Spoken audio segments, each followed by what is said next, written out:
नमस्कार, मैं दीपक सिंह सरोची। पैगंबर मोहम्मद पर नुपुर शर्मा के विवादित बयान से जिस बहस की शुरुआत हुई थी वह बीजेपी की प्राथमिक सदस्यता रद्द होने के बावजूद खत्म होती नहीं दिख रही है। Iraq, Libya, Iran, Kuwait, Qatar, Saudi Arab, Oman, संयुक्त Arab Emirates, Jordan, Afghanistan, Pakistan, Bahrain, Maldives, Indonesia समेत करीब 16 देशों ने बीजेपी के नेताओं की विवादित टिप्पणियों को लेकर भारत की निंदा की है। कई देशों ने तो भारत से माफी मांगने तक को कहा। नौबत यहां तक आ गई कि विदेश मंत्रालय को बयान जारी कर कहना पड़ा कि ऐसे बयान भारत का आधिकारिक मत नहीं है बल्कि फ्रिंज एलिमेंट्स की राय है। सोचिए, देश में बीजेपी की सरकार है लेकिन गैर जिम्मेदाराना बयानबाजी की वजह से दुनिया की दूसरी सबसे बड़ी पार्टी को न केवल विश्व के सामने पीछे हटना पड़ा बल्कि अपने ही प्रवक्ता को फ्रिंज एलिमेंट्स तक कहना पड़ा। सवाल उठता है कि नुपुर शर्मा को बीजेपी का प्रवक्ता किसने बनाया और किस आधार पर बनाया था। दुनिया की दूसरी सबसे बड़ी पार्टी क्या बिना सोचे समझे किसी को भी प्रवक्ता बना देती है? दुनिया की सबसे बड़ी पार्टी की प्रवक्ता की एक गलती की वजह से आज सभी देशों को बोलने का मौका मिल गया है। खाड़ी देशों के साथ हमारे संबंध काफी अच्छे रहे हैं। इसे ऐसे भी समझा जा सकता है कि यूएई, सऊदी अरब और इराक तीनों देश भारत के तीसरे, चौथे और पांचवें बड़े ट्रेड पार्टनर हैं। इसके अलावा इन इलाकों में लाखों भारतीय रहते हैं और अरबों डॉलर कमाकर भारत भेजते हैं। यही वजह थी कि 2014 में जब नरेंद्र मोदी ने भारत की सत्ता संभाली तो विदेशी नीति में खाड़ी के देशों को काफी तवज्जो दी गई। हालांकि इस विवाद की वजह से अब कुवैत से लेकर कतर तक भारतीय सामानों का बहिष्कार शुरू हो चुका है। इन सब घटना में महत्वपूर्ण यह है कि नुपुर शर्मा ने टीवी डिबेट के दौरान जो कुछ भी कहा उसको लेकर देश के अंदर और बाहर सभी को बोलने और एकजुट होने का मौका मिल गया है। यही वजह है कि इस्लामिक देशों के संगठन ओआईसी ने पाकिस्तान के सुर में सुर मिलाते हुए भारत को घेरते हुए संयुक्त राष्ट्र और मानवाधिकार संगठनों से अपील की है कि भारत में मुसलमानों को निशाना बनाने के खिलाफ जरूरी कदम उठाए जाए। यह इसलिए भी महत्वपूर्ण है क्योंकि मार्च 2019 में यूएई ने जब भारतीय विदेश मंत्री सुषमा स्वराज को ओआईसी की बैठक में शामिल होने का न्योता दिया था तो पाकिस्तान के विदेश मंत्री शाह महमूद कुरैशी ने धमकी दी थी कि वो ओआईसी की बैठक का बहिष्कार करेंगे। लेकिन यूएई ने कुरैशी की धमकी को खारिज कर दिया और तत्कालीन विदेश मंत्री सुषमा स्वराज ने ओआईसी की बैठक को संबोधित किया। यह तो हुई विदेश की बात, अब करते हैं देश की बात। कानपुर में पिछले शुक्रवार को इसी मसले को लेकर हिंसा भड़क गई थी।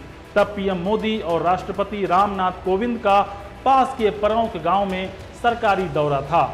इस घटना के बाद से मुजफ्फरनगर से काशी तक यूपी में सख्ती बढ़ती जा रही थी। आसमान में ड्रोन से जुमे की निगरानी की जा रही थी तो जमीन पर भारी संख्या में पुलिस बल की तैनाती थी। इसके बावजूद सहारनपुर, कानपुर, मुरादाबाद, लखनऊ समेत कई छोटे बड़े शहरों से विरोध प्रदर्शन की खबर आ रही है। प्रयागराज से भी पथराव और झड़प की खबरें हैं। इसके अलावा पश्चिम बंगाल, बिहार और हैदराबाद के कुछ इलाकों से भी प्रदर्शन की खबर आई है। इससे पहले राजधानी दिल्ली के जामा मस्जिद में लोग अपने हाथों में तख्तियां लेकर विरोध प्रदर्शन में उतर आए। प्रदर्शनकारियों की मांग थी कि नुपुर शर्मा और नवीन जिंदल के खिलाफ पुलिस कार्रवाई होनी चाहिए। बीजेपी से निलंबित करना या बर्खास्त करना काफी नहीं है। हालांकि जामा मस्जिद के शाही इमाम का कहना था कि ये ओवैसी के लोग हैं। सवाल उठता है कि क्या दुनिया की दूसरी सबसे बड़ी पार्टी बीजेपी प्रवक्ता के एक गलत बयान की वजह से आने वाले दिनों में मोदी सरकार के लिए बड़ी मुश्किल खड़ी होने वाली है, क्योंकि इस बयान के खिलाफ पूरे देश में मुसलमानों का प्रदर्शन शुरू हो चुका है। तो क्या जिस तरह राम के नाम पर देश में हिंदुओं को इकट्ठा करने की कवायद शुरू हुई और बाद में उसका भरपूर राजनीतिक इस्तेमाल हुआ, आने वाले दिनों में आप अब पैगंबर मोहम्मद के नाम पर भी देश में मुस्लिम समुदाय इकट्ठा होने जा रहा है और आने वाले समय में इसका भी राजनीतिक इस्तेमाल होगा, या फिर यह भी सीएए और एनआरसी के खिलाफ हुए प्रोटेस्ट की तरह खत्म हो जाएगा। आज हमारे साथ बातचीत के लिए दो वरिष्ठ पत्रकार हैं। दोनों राजनीतिक धुरंधर माने जाते हैं, राहुल देव जी और प्रेम कुमार जी। नमस्कार सर। सर, मेरा सवाल उठता है कि पैगंबर मोहम्मद साहब पर दिए विवादित बयान को लेकर जो प्रदर्शन शुरू हुआ था, क्या उसका हश्र भी सीएए और एनआरसी के खिलाफ हुए प्रोटेस्ट की तरह होगा? राहुल देव सर, आपसे शुरुआत करूंगा, इस सवाल का जवाब देना चाहूंगा। मुझे लगता है ये उससे कहीं ज्यादा बड़े स्तर का, ज्यादा व्याप्ति वाला विरोध प्रदर्शन हम देख रहे हैं, ये विरोध प्रदर्शन भी है और शक्ति प्रदर्शन भी है। और ये भी बहुत साफ है कि ये एक कोऑर्डिनेटेड ढंग से किया जा रहा है। ये अचानक स्वतः स्फूर्त इतने जगह पर भीड़ का प्रदर्शन करना, पत्थरबाजी होना और पुलिस से लड़ाई, और अब रांची में कर्फ्यू की नौबत भी आ गई है। तो और अभी मुझे लगता है कि और फैलता जा रहा है। हमें रात तक और भी कुछ खबरें मिल सकती हैं कि ये और कई जगह फैल जाएगा। तो ये एक नए तरह का एकत्रीकरण, संगठित विरोध और नाराजगी का प्रदर्शन हम देख रहे हैं। और ये शक्ति प्रदर्शन भी है। तो आपने खुद ही उन देशों के नाम गिनाए जहां पर इस मुद्दे पर विरोध हुआ, और अब उन शहरों की अगर हम गिनती करें तो लग रहा है कि 15-15 तो कम से कम देश और हमारे शहर हो ही गए हैं और शायद आगे बढ़ सकते हैं। ये बहुत एक नाजुक दौर में देश प्रवेश कर चुका है, और इस समय इससे सरकारें, राज्य सरकारें और केंद्र सरकार, हमारे पुलिस बल कैसे निपटते हैं, कितनी संतुलन के साथ, जिसमें नरमी और सख्ती दोनों का एक संतुलन चाहिए, ये देखने की बात होगी, क्योंकि बहुत कुछ निर्भर करता है कि इसकी हैंडलिंग कैसी होती है और उसके बाद उसके परिणाम क्या निकलते हैं। क्योंकि ये तो तय है कि लगता है कि किसी एक स्तर पर यह फैसला हुआ है कि इस पे अपनी पूरी ताकत सरकार को दिखानी है, अपना पूरा दबाव सरकार पर बनाना है। वो एक समुदाय की ओर से दबाव होगा, वो राजनीतिक और सामाजिक दबाव भी होगा, और एक दो तरह के मोर्चे अब खुल गए दिखते हैं। एक अंतर्राष्ट्रीय मोर्चा है और एक देश के भीतर मोर्चा खुल गया है। तो ये एक मैं कहूँगा संवेदनशील क्षण पर देश खड़ा है, और हमें देखना होगा कि अब आगे सरकार का और राज्य सरकारों का रुख क्या होता है, और मुस्लिम समुदाय और मुस्लिम नेतृत्व का रुख क्या होता है, ये भी देखना इस समय बहुत ज़रूरी हो गया। प्रेम सर, आपसे सवाल है कि योगी सरकार ने कहा है कि जो भी इस मामले में दोषी आरोपी पाए जाते हैं उनके साथ सख्ती से आप निपटिए। आपको क्या लगता है कि बतौर राज्य सरकार क्या आपको सख्ती दिखानी चाहिए या फिर कुछ और तरीका होना चाहिए जिससे कि हालात सुधर सके? देखिए दीपक जी, जब कोई उपद्रव होता है तो उसको शांत करने के लिए एक औपचारिक बयान भी इससे मांगा जा सकता है कि कहीं उपद्रव होगा तो हम सख्ती से निपटेंगे। लेकिन हम योगी आदित्यनाथ जी के बयान को उनकी पिछले बयानों के आलोक में देखेंगे। और जैसे कानपुर में अभी एक हफ्ता पहले ही हंगामा हुआ, उसके तुरंत बाद जो उनके बयान थे, उसके तुरंत बाद जो पुलिस का एक्शन दिख रहा था, ऐसा लग रहा था कि सबका घर वो तोड़ ही डालेंगे और जो दंगा करेगा उसका घर हम गिरा देंगे। लेकिन इस बीच अंतर्राष्ट्रीय घटना घट गई और कानपुर में वैसा कुछ नहीं हुआ जैसा कि जहांगीरपुरी के दंगे के बाद हुआ था कि घर तोड़ा जाने लगा था। अगर आप सख्ती के नाम पर कानून को हाथ में लेंगे और दंगाइयों को दंगा से रोकने के लिए जो कानून है उसका सहारा न लेकर के उनके घर गिराएंगे तो निश्चित रूप से उसकी प्रतिक्रिया होगी। चूंकि सरकार जब कानून को हाथ में लेगी तो आम जनता कानून को हाथ में लेने के लिए प्रेरित होगी। तो ये स्थिति खतरनाक है। इस हिसाब से हम देखें तो योगी आदित्यनाथ जी को अभी बयान देने में थोड़ा और संयम बरतना चाहिए कि पिछले पहले भी आप ऐसा बयान देते रहे हैं और अब भी उस तरह की बातें कर रहे हैं। तो इस बयान को हम इस रूप में देखते हैं। और दूसरी तरफ बात ये है कि हम इस स्थिति को रोक सकते थे। पूरे देश में जो ये पैगंबर पर जो टिप्पणी आई नुपुर शर्मा जी की या नवीन जिंदल जी की, तो उसके बाद लगभग 10 दिन लग गए एक प्रतिक्रिया देने में, और इस 10 दिन में इंतजार किया गया कि इसके खिलाफ लोग इकट्ठा हो, दुनिया के देश इकट्ठा हो। तो ये हमारी वैदेशिक नीति की फेलियर है कि हमने उनके गोलबंद होने को समझा नहीं या इसकी इंटेंसिटी की इस घटना को समझा नहीं, और ये एक अवसर दिया कि दुनिया के सामने हमें सिर नीचा करना पड़ा। एक और इसमें महत्वपूर्ण बात ये आती है कि भारतीय जनता पार्टी ने अपने प्रवक्ता को फ्रिंज एलिमेंट कह के साइड कर दिया कि ये तो फ्रिंज एलिमेंट है। लेकिन जो मुख्य धारा की पार्टी है, मान लीजिए ये फ्रिंज एलिमेंट है, तो मुख्य धारा क्या प्रायश्चित करने जा रही है इस बयान को लेकर? उसने कुछ किया है प्रायश्चित? नहीं किया है। पूरे देश में जगह जगह जो ये विरोध प्रदर्शन दिख रहे हैं, ये पर्याप्त इंतजार करने के बाद दिख रहे हैं। इस बीच एक कम से कम कोशिश तो होनी चाहिए थी भारतीय जनता पार्टी की ओर से, या नहीं तो सरकार की ओर से होनी चाहिए थी, कि पूरे देश में कोई ऐसा व्यापक असंतोष न उभर आए, इसलिए अलग अलग ग्रुप से, समूह से, धार्मिक लोगों से मिला जाए, उनको समझाया जाए कि एक वाकया हो गया है, ये इसको इस रूप में देखा जाए। लेकिन ऐसा नहीं किया गया, बल्कि हमने तो देखा कि जो सोशल मीडिया है या मुख्य धारा की भी मीडिया में लोग उनके समर्थन में आते गए, खुल के बयान देते हुए दिखे। साध्वी प्रज्ञा जी का बयान आया और दूसरे तमाम लोगों का बयान आया, कोई रोक लगाने की कोशिश नहीं दिखी। तो इससे हमें ये लगता है, हम ये कहने को विवश हो जाते हैं कि ये जो परिस्थितियां पैदा हो रही हैं, शायद एक राजनीतिक योजना के तहत हो रही, कि भले ऐसा हो, ये होने दिया जा रहा है कि एक पोलराइजेशन की जो पॉलिटिक्स है, पहले देश में दिखाया जाता था कि ये मुसलमान एकजुट है और इसके लिए हिंदुओं को एकजुट करना जरूरी है, और अब दिखाया जा रहा है कि दुनिया के मुसलमान जब एकजुट हो सकते हैं तो हिंदुस्तान के क्यों नहीं हिंदू एकजुट हो सकते हैं। एक बहुत गंभीर किस्म की सियासत जो नजर आ रही है, ये देश के लिए बहुत खतरनाक है। जी राहुल सर, मेरा आपसे एक सवाल है कि अभी जैसा कई लोग कह रहे हैं कि ओवैसी है, उनकी वजह से ऐसा हो रहा है, वो मुसलमानों को एकजुट करने की कोशिश कर रहे हैं, भड़काने की कोशिश कर रहे हैं। क्या आपको लगता है कि ये किसी राजनीतिक पार्टी के दबाव में ऐसा हो रहा है, या आपको लगता है स्वतः स्फूर्त है, जो उनके मन में गुस्सा था काफी दिनों से कि मोदी सरकार जो है मुसलमानों की नहीं सुनती है, उनकी बात नहीं करती, वो गुस्सा फूटा है? आपको क्या लगता है?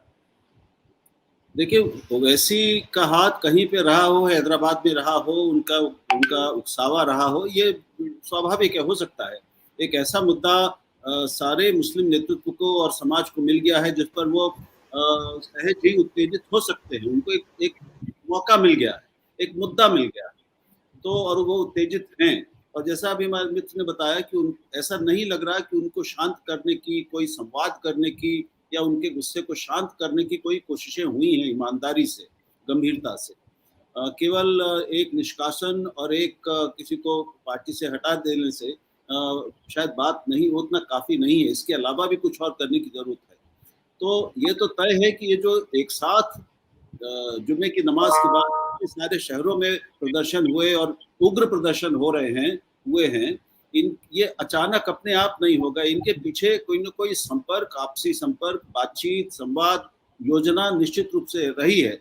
और अभी एक चैनल पर मैं देख रहा था कि व्हाट्सएप पर भी एक 10 जून को विरोध प्रदर्शन की और भारत बंद की एक बाकायदा पोस्टर भी बने हैं, जो जाहिर है कि विद्युत किए गए होंगे व्हाट्सएप के और दूसरे मीडिया के माध्यम से।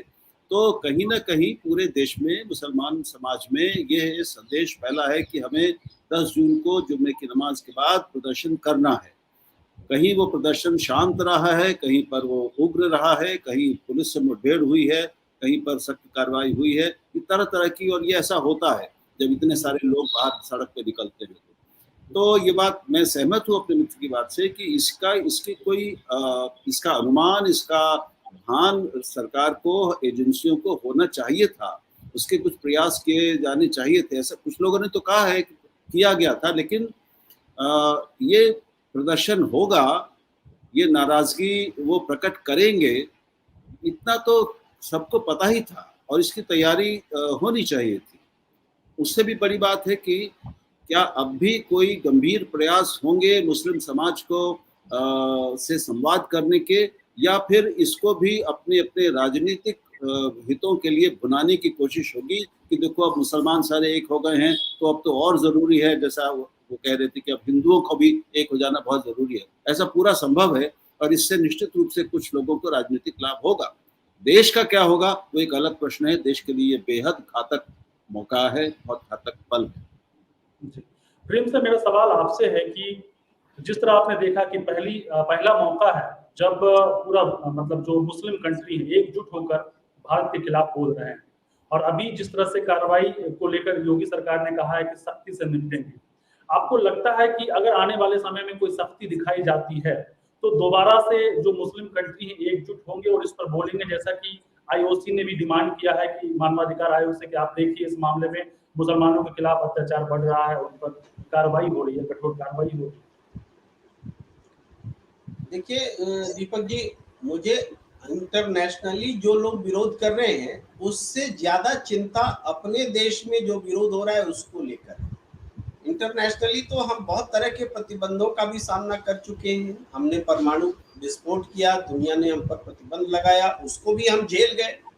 और ये जो इस्लामिक कंट्रीज एकजुट हुए हैं, निश्चित रूप से हम ये नहीं कहते कि ये कोई वेलकम वाला मूव है, ये चिंता का विषय है, क्योंकि 70 साल में कभी ऐसा नहीं हुआ था कि इस्लामिक कंट्रीज इस तरीके से हिंदुस्तान के खिलाफ एकजुट प्रतिरोध करें। और एक बात बारीक है कि मुसलमानों पर जुल्म होना और पैगंबर के खिलाफ बोलना दोनों दो बातें।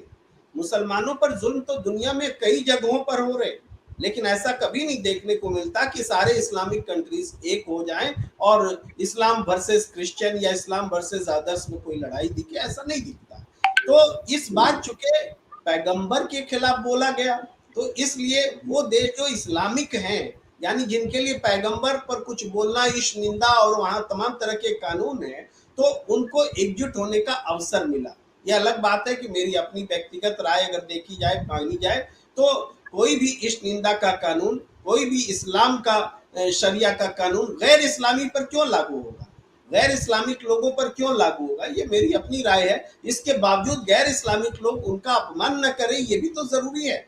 तो इसको देखना जरूरी है, पैगंबर पर निशाना बनाया गया। तो इस वजह से दुनिया में भी विरोध हुआ हमारे खिलाफ, और अपने देश में जो लोग मुस्लिम समुदाय इतने समय, बहुत पिछले कई समय से अलग अलग मुद्दों पर अपने आप को उपेक्षित महसूस कर रहे हैं, राजनीतिक रूप से हाशिए पर धकेल दिए गए हैं, या पॉलिटिकल डिस्कोर्स में उनका इंपॉर्टेंस नहीं रह गया है, ये स्थिति जो बनी है, तो इससे एक अंदर की बेचैनी रही है। इस नाम पर ये जो अवसर है, इसमें सबको उठकर निकलने का और आक्रोश व्यक्त करने का मौका मिल रहा है।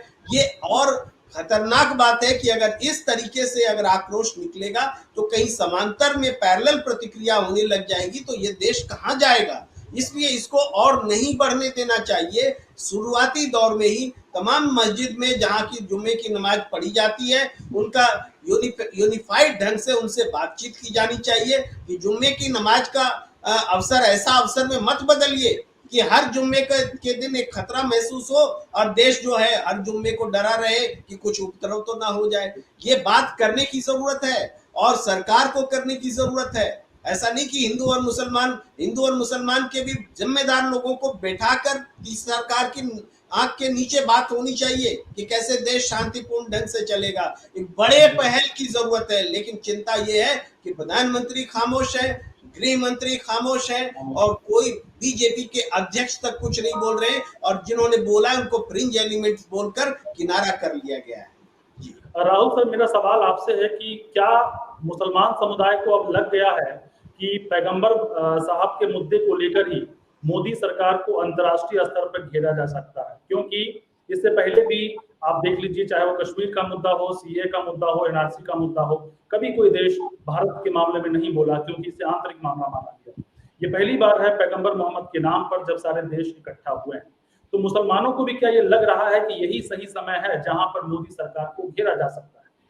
जी, मैंने पहले कहा ही था कि उनको ये एक मुद्दा और मौका मिल गया है कि वो एक दबाव बना सकते हैं, अपनी संगठित ताकत का प्रदर्शन कर सकते हैं, शक्ति का प्रदर्शन, अपनी नाराजगी का प्रदर्शन कर सकते हैं और इसका एक दबाव बना सकते हैं। वो सामाजिक दबाव भी होगा, वो राजनीतिक दबाव भी होगा और अब तो अंतर्राष्ट्रीय दबाव भी होगा।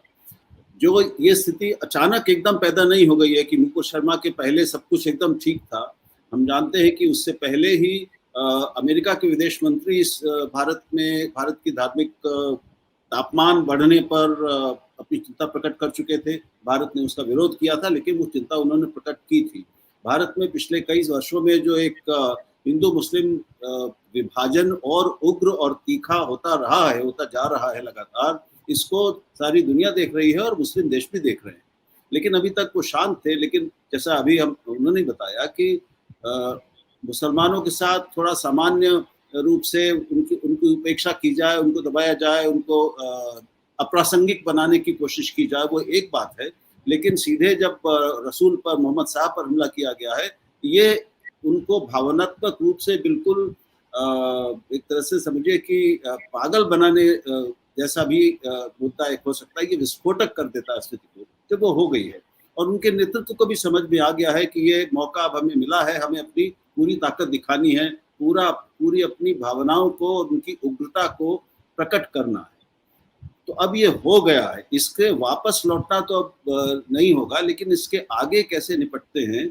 और जैसा हमारे अभी ने कहा कि इसके बाद अगर प्रतिक्रिया में विश्व हिंदू परिषद और ये जो हिंदूवादी संगठन है, ये खुद उनका ये जवाब देने में उतर आएंगे, ये भी प्रदर्शन करने की कोशिशें करने लगेंगे, तो एक बहुत ही विस्फोटक और भयानक स्थिति देश के लिए पैदा हो सकती है।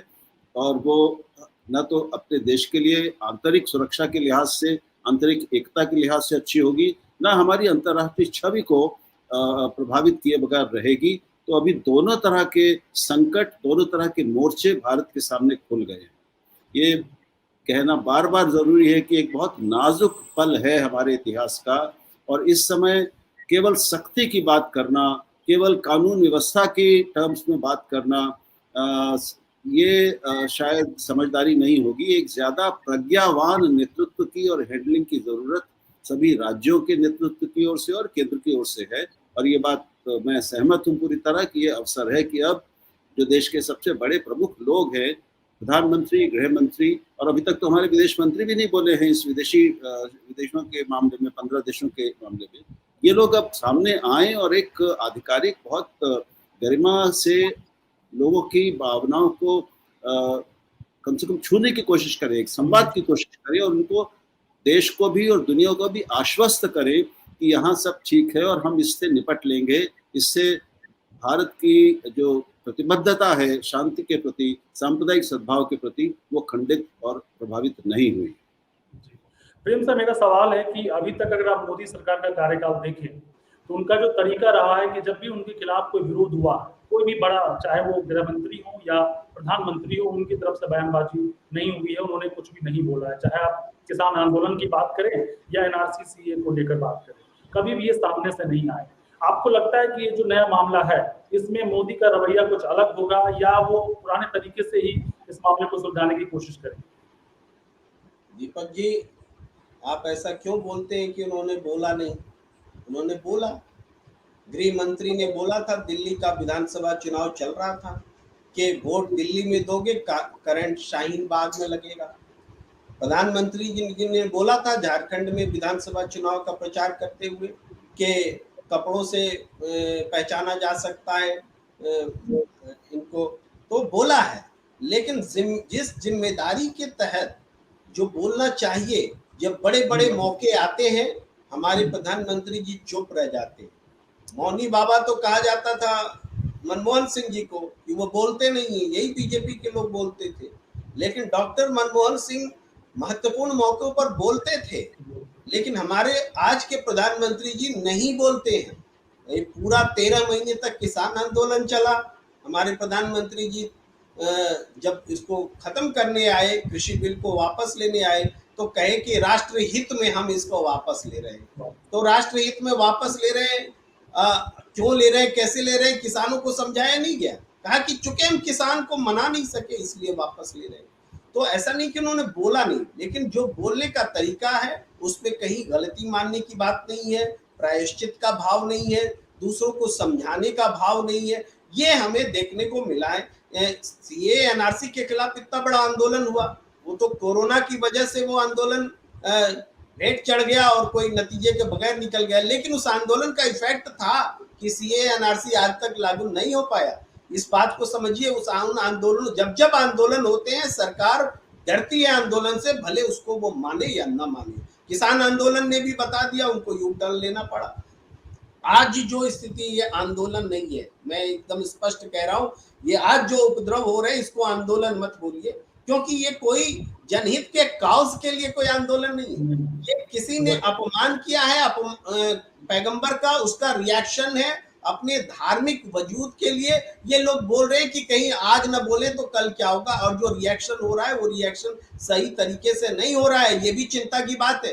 खबर आ रही है झारखंड में, रांची में मंदिर पर हमले होंगे। इस तरह से अगर हमले होंगे तो ये सीरीज फिर रोकने नहीं पाएगी, कोई रोक नहीं पाएगा। बहुत गंभीर स्थिति है। आप आज इंटरवीन करना बहुत जरूरी है इस मामले में। सरकार को और प्रादेशिक सरकारों के साथ भी तालमेल बनाने की जरूरत है कि ऐसी घटनाओं को रोका जाए। क्योंकि आज तो हम बात कर रहे हैं कि मुसलमानों को समझाया जाए, कल जब झगड़ा बढ़ जाएगा तो ये पता नहीं चलेगा किसकी ज्यादा गलती और किसकी कम गलती।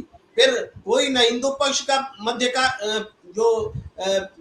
मध्यस्थता करने वाला होगा या मुस्लिम पक्ष का मध्यस्थता करने वाला होगा, उनकी बात सुनने वाला कोई नहीं रह जाएगा। ऐसी स्थिति न बने। इसको बोलते हैं अराजकता, इसको बोलते हैं गृह युद्ध। तो गृह युद्ध की तरह देश को उस ओर नहीं धकेला जाए, इसके लिए इंटरवीन करने की जरूरत है, बोलना पड़ेगा।